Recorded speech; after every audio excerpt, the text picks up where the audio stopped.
guys, welcome back to my garden. So as you guys can see, I'm out here with no jacket, no coat. The high is 61, but it's going to drop back down into the 50s. We're going to have a day in the 40s. So I thought I would take this opportunity to hop outside in whatever order. I'm not sure how that's going to be. I know I still have a lot of containers that need to be cleaned out. Let me move to the side so you guys can also check out this window box. I should be ashamed. But what I'm going to do, I'm also going to get that window box cleaned up. So once I get a 10-day forecast where we don't have anything like dipping down into the 40s, it is going to be on and popping, because I am so excited with the container displays that I'm going to be doing this season. I pretty much have everything planned out, my color scheme, the whole 9 yards. I want to take as much of an advantage that I can with the daylight time that we have, because it gets dark around 6 o'clock.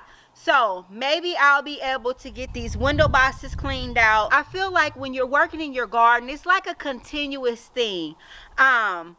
But the area that I want to get done the most is this area over here. So let's go ahead and get started.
I got my 3 boxwoods here. For the most part, I think I'm going to keep those in at least for the spring season. Old moneywort that's hanging down, this is actually a perennial. I am going to come in and probably trim these to where they're even. In the window box, it's the main window box, and it came from Sherwood's Forest. You hear that name a lot. It's one of my favorite nurseries and the St. Louis region. These roots are bare. They've kind of been worn down a little bit from all of the overhead watering and everything. I went ahead and cut the gold moneywort back, and it does have some new growth as well. Okay, so I just got some mushroom compost, and before I put that in, I'm going to go ahead and just wipe this window box down real good, because it looks kind of dirty. You can see like the dirt and everything. So I'm going to just go ahead and just wipe this down, and it should wipe down real easy.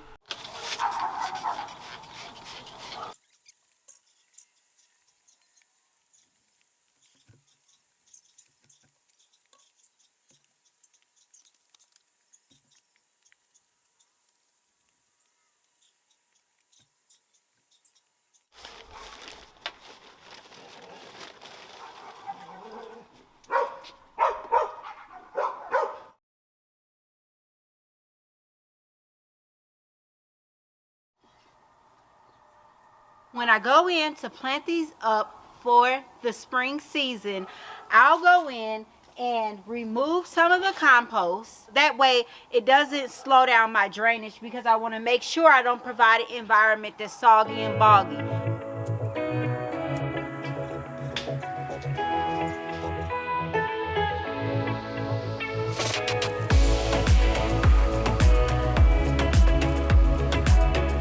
Arborvitae is looking like it's giving up on life. Give it a while to see if this is just the way that it took the winter in, or is it just on its way out. Top looks pretty good, but if we go back down to the bottom, you see all of that brown right there. And so what I want to do is train these into a topiary form. So I started with a smaller specimen, but if you get in and you look a little bit, if you look, it has more than 1 liter.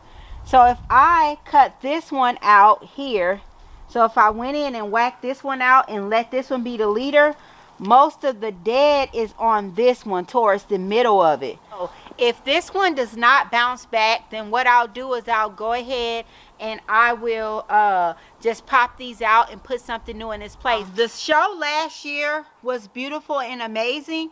When I went to plant these babies up, it's almost like it never fails. When I come out here to do this area is never able to get done like in one, except for when I did it in the fall time. That was like the only time I was able to hop out here and get it done without it turning dark or raining. By me being a step ahead of the game, I'm gonna be able to come out, get these planted. I'm gonna make sure it's not raining, so you guys can follow the process how I plant up my concrete urns and my window box here. I'm very excited about the oncoming spring season. Thank you guys for hanging out with me.